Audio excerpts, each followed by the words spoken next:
घडामोडी।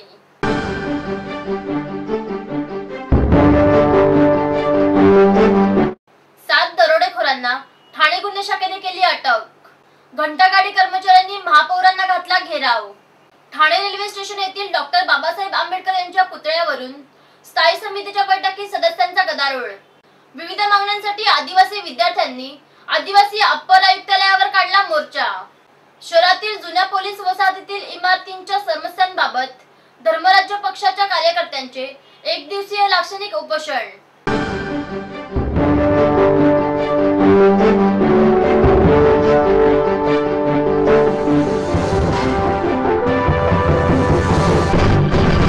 सात दरोडेखोरांना ठाणे गुन्हे शाखेने अटक केली आहे। खारेगाव टोल नाक्यावरून कारने जाणाऱ्या एका सोने चांदीच्या व्यापाऱ्याला रस्त्यातच लुटण्याची योजना आखून येणाऱ्या 7 जणांच्या टोळीची माहिती गुन्हे शाखा युनिट 1 ला मिळताच पोलीस पथकाने सापळा रचून लुटीपूर्वीच या टोळीला जेरबंद केले। या टोळीकडून स्विफ्ट कार, करिश्मा बाईक सह 2 पिस्तूल, 6 जिवंत कारतूस, चाकू, सुरे हस्तगत करण्यात पोलिसांना यश आले आहे। मुंबई येथून कारने येणाऱ्या सराफाला रस्त्यातच गाडी अडवून त्याला लुटण्याची योजना आखण्यात आली होती। याची माहिती गुन्हे शाखा युनिट 1 च्या पथकाला मिळाली होती। त्यानुसार वरिष्ठ पोलीस निरीक्षक डोईफोडे यांच्या मार्गदर्शनाखाली सह पोलीस निरीक्षक कुराडे, चिवड शेट्टी, पोलीस उपनिरीक्षक नाईक नवरे, भुजबळ, शेडगे, बकरले, हिवाळे, पोलीस हवालदार आनंद भिलारे, पाटील, जाधव, माने, गायकवाड, मोरे, साळवी, दळवी, हिवरे या पथकाने खारेगाव टोल नाक्यावर सापळा रचला। दरम्यान स्विफ्ट कार मधून 5 जण व करिश्मा बाईक वरून 2 जण असे 7 जण घटनास्थळी आले। यात आरोपी जहीर खान अब्बास बेलीम व दिग्विजय गोविंद सिंग राणा दोघेही राहणार पाटण गुजरात, मारूफ मिया गुलाब मिया शेख व इक्बाल नजीर खान पठाण राहणार म्हैसाणा गुजरात, रतन सिंग बेचरजी वाघेला राहणार वसई जिल्हा पालघर, जितेंद्र पांडुरंग पाटील राहणार अंबरनाथ जिल्हा ठाणे, नरेश अमृतलाल नाई राहणार बनसाडकाडा हे आरोपी प्राणघातक हत्यारासह उतरले। सापळा रचलेले पोलीस सतर्क झाले। त्यांनी आरोपींना शिताफीने जेरबंद केले। त्यांची अंगझडती घेतली असता त्यांच्याकडून 2 पिस्तूल, 6 जिवंत कारतूस, 1 चाकू, 2 सुरे, 2 लोखंडी हातोडे, 1 नायलॉनची दोरी, 1 बेसबॉल बॅट, चकीत पट्टी हस्तगत केली।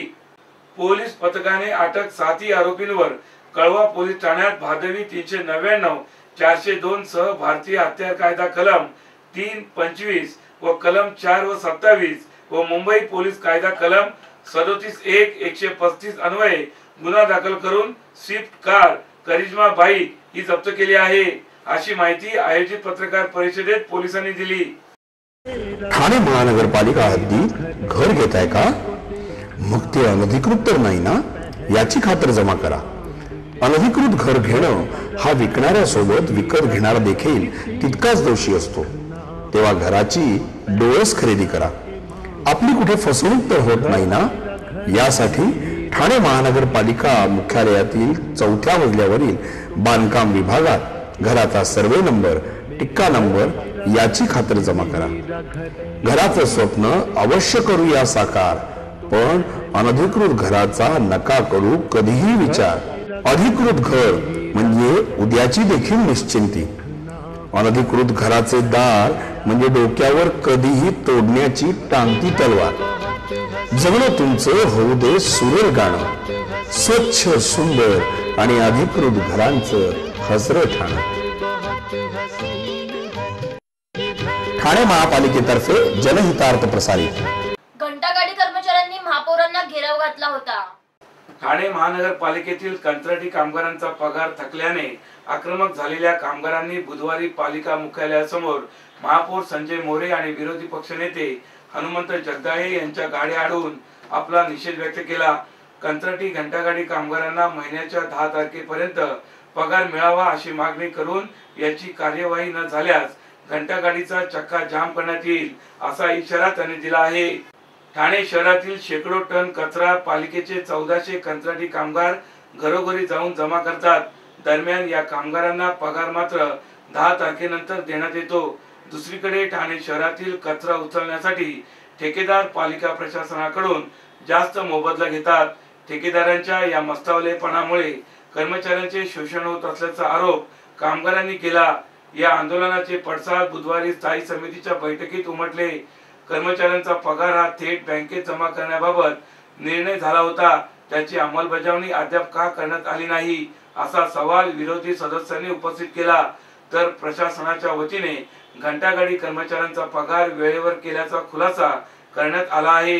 तरीही कर्मचाऱ्यांना पगार वेळेवर मिळत नसल्याने बुधवारी घंटागाडी कामगारांनी महापौर आणि विरोधी पक्षनेत्यांची गाडी अडवून आंदोलन केले। दरम्यान पुढील महिन्यात जर पगार वेळेवर करण्यात आला नाही तर निश्चितच घंटागाड्या बाहेरच कर्मचारी काढणार नाहीत असा इशारा कर्मचारी यांनी दिला आहे। कर्मचाऱ्यांच्या या अनोख्या आंदोलनाने मात्र प्रशासनाचा हलगर्जीपणा आणि मस्तवाल ठेकेदारांचा भोंगळ कारभार समोर आला आहे। बघता बघता मुलं मोठी होतात आणि त्याच बरोबर मोठी होतात त्यांची स्वप्न। त्यांच्या ह्या स्वप्नांची, भविष्याची आणि सुखद आयुष्याची जबाबदारी TJSB ची। उज्ज्वल भविष्य हा तुमचा हक्क आणि अर्थातच TJSB चं कर्तव्य। ठाणे स्टेशन येथील डॉक्टर बाबासाहेब आंबेडकर यांच्या पुतळ्यावरून स्थायी समितीच्या बैठकीत सदस्यांनी गदारोळ घातला होता। ठाणे महापालिकेच्या वतीने रेल्वे स्थानकानजीकच्या रिक्षा स्टँड जवळ उभारण्यात आलेल्या भारतरत्न डॉक्टर बाबासाहेब आंबेडकर यांच्या पूर्णाकृती पुतळ्यावरून काल स्थायी समितीच्या बैठकीत गदारोळ झाला। पुतळ्याच्या 2 फूट वाढीला तब्बल 9 लाख खर्च केल्याचे उघडकीस आल्याने याचे पडसाद स्थायी बैठकीत उमटले। रिपाई नगरसेवक व स्थायी समिती सदस्य रामभाऊ तायडे यांनी याविरुद्ध आवाज उठविला। बाबासाहेबांचा हा पुतळा सुरुवातीला 10 फूट करण्याचे पालिका आणि दलित नेत्यांच्या समन्वय बैठकीत ठरले। त्यासाठी अंदाजित 12,50,000चा खर्चही निश्चित केला। त्यानंतर पुतळ्याची उंची 10 ऐवजी 12 फूट वाढवण्याचा निर्णय सर्वानुमते घेण्यात आला होता। मात्र वाढीव 2 फुटासाठी पालिकेने खर्च केलेली 9 लाखांची रक्कम धक्कादायक ठरली। 10 फूट पुतळ्यासाठी 12,50,000 रुपये खर्च तर पुढील 2 फुटासाठी 9 लाख खर्ची घातल्याने पुतळ्याचा खर्च 21.5 लाखांवर गेल्याने तायडे यांनी आश्चर्य व्यक्त केले। अखेर महामानव डॉक्टर आंबेडकर यांच्या पुतळ्यासाठी 21 लाख काय आणि 21 कोटी कमी आहेत, पण अशा प्रकारचा रकमेचा घोळ पालिकेला लज्जास्पद असल्याची उपरतीची भाषा करून या प्रकरणाच्या चौकशीची मागणीही तायडे यांनी केली आहे। डॉक्टर बाबासाहेब आंबेडकरांचा पुतळा मागच्या वर्षी स्टेशन या ठिकाणी आम्ही म्हणजे महानगरपालिकेच्या तर्फे बसवण्यात आलेलं आहे। त्याचं चांगल्या पद्धतीने उद्घाटन झालं आहे। परंतु पुढारीला बातमी परवा वाचली तशी आम्हाला कुणकुण होती, पण पुढारीने जे बातमी वाचून त्याला वाचा फोडली त्याचं पण अभिनंदन करतो मी पुढारीचं। आणि त्या 10 फुटीचा जो बाबासाहेबांचा पुतळा होता, पूर्णकृती पुतळा, त्या 10 फुटीसाठी 12.5 लाख रुपये त्यांनी मंजूर केलेले।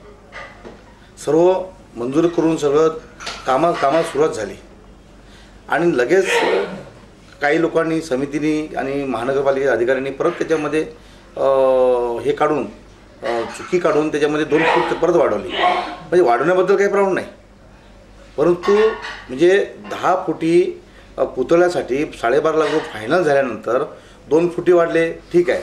2 फूट वाढल्यानंतर ते मेहनत वगैरे शिल्पकारांची आहे, सगळ्या गोष्टी आहे। मग त्या 2 फुटासाठी किती पैसे द्यायला पाहिजे? 9 लाख। माझं हेच म्हणणं आहे का जर 10 फूटसाठी 12.5 लाख रुपये देत आहे आणि 2 फूट वाढल्यानंतर तुम्ही 9 लाख देतात, म्हणजे याचा अर्थ काय? म्हणजे बाबासाहेबांसाठी करोड रुपये खर्च केले, अब्ज रुपये खर्च केले, त्यासाठी आम्ही ते मूल्य मानत नाही बाबासाहेबांसाठी, परंतु बाबासाहेबांच्या पुतळ्यामध्ये सुद्धा तुम्ही भ्रष्टाचार करताय। मीटिंगवर मीटिंग्स करतानाही होतील पे सगळे बिल्स। बायको सोबत शॉपिंगला घ्या बॅलन्स चेक करायचा थ्रिल। मित्रांबरोबर पार्टी करताना घ्या फंड ट्रान्सफरचा फील। किचन मधूनही करेल आई तिचा मोबाईल रिफिल। सर्व काही होईल शक्य जर असेल हाती TJSB मोबाईल बँकिंग। विविध मागण्यांसाठी आदिवासी विद्यार्थ्यांनी आदिवासी अप्पर आयुक्तालयावर मोर्चा काढला होता। शैक्षणिक सोयी सुविधा व वसतिगृहांची झालेली दुरावस्था याकडे शासनाचे लक्ष वेधण्यासाठी राज्यभरातील आदिवासी विद्यार्थ्यांनी आदिवासी अप्पर आयुक्तालयावर मोर्चा काढला होता। या मोर्चानंतर या विद्यार्थ्यांच्या समस्या सुटण्याऐवजी आता त्रासच वाढला आहे. ऍडमिशन रद्द करण्याच्या धमक्या विद्यार्थ्यांना मिळत असून त्यामुळे विद्यार्थ्यांमध्ये प्रचंड घबराट पसरली आहे. दरम्यान आदिवासी अप्पर आयुक्तांनी काल विद्यार्थ्यांना चर्चा करण्यासाठी बोलावले होते, मात्र आयुक्त स्वतः गैरहजर असून कार्यालयाच्या अधिकाऱ्यांनी विद्यार्थ्यांना तात्काळ ठेवले. या सर्व अन्यायाचा निषेध म्हणून आदिवासी विद्यार्थ्यांनी आदिवासी आयुक्तालयाबाहेर ठिय्या दिला. या सर्व अन्यायाचा निषेध म्हणून आदिवासी विद्यार्थ्यांनी आदिवासी आयुक्तालयाबाहेर ठिय्या दिला असून बेमुदत उपोषणाला सुरुवात केली आहे. आदिवासी मुला मुलींचे वसतिगृह कृती समितीच्या नेतृत्वाखाली 4 डिसेंबरला येथील अप्पर आयुक्तालय एकात्मिक आदिवासी विकास विभागावर मोर्चा काढला होता. यावेळी अप्पर आयुक्त सुधीर पाटील यांनी विद्यार्थ्यांना काल चर्चेसाठी बोलावले होते. त्यानुसार काल विद्यार्थी सकाळीच आदिवासी विकास विभाग कार्यालयात अप्पर आयुक्तांना भेटण्यासाठी हजर झाले. मात्र सुरुवातीला विद्यार्थ्यांना तासभर थांबण्यास सांगण्यात आले. त्यानंतर अप्पर आयुक्त सुधीर पाटील काही कामानिमित्त बाहेर गेले असून विद्यार्थ्यांना सायंकाळी 4 वाजेपर्यंत थांबण्यास येथील अधिकाऱ्यांनी सांगितले. राज्याच्या विविध जिल्ह्यातून हे आदिवासी विद्यार्थी आले असून सकाळपासून अन्न पाण्याशिवाय हे अप्पर आयुक्तांची वाट पाहत होते. घर घ्यायचं आहे तर मग या तिलक कन्स्ट्रक्शन मध्ये कोणत्याही प्रकारची रक्कम न भरता फक्त बँकेच्या सुलभ हप्त्यावर आपल्या आवडीचे घर आजच बुक करा. तिलक कन्स्ट्रक्शनचे शहापूर, अकलोली, अंबाडी, असनगाव या ठिकाणी गृह प्रकल्प सुरू आहेत. तर मग वाट कसली बघताय?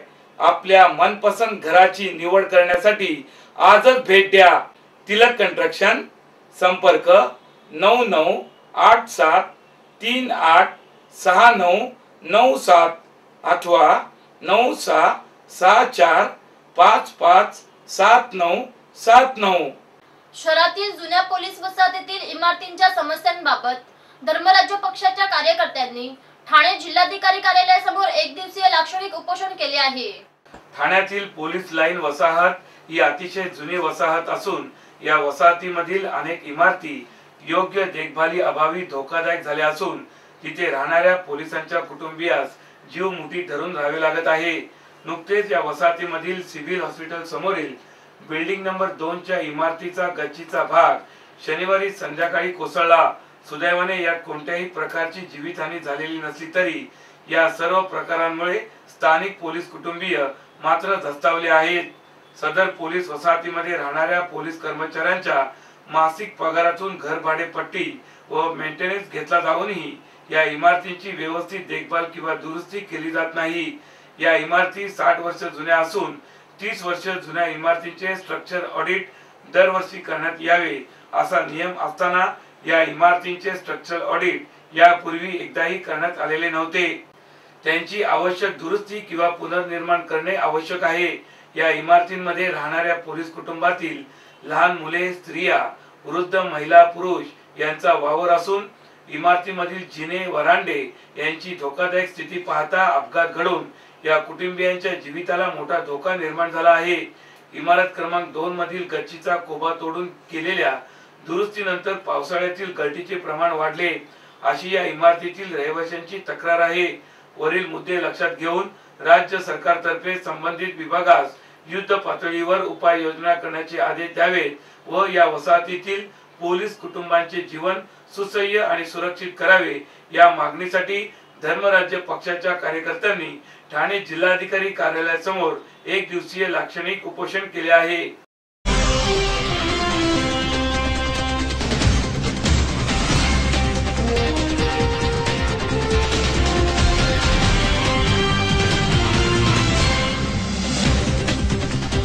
तर या होत्या आजच्या काही ठळक घडामोडी. उद्या पुन्हा भेटू याच वेळी याच ठिकाणी.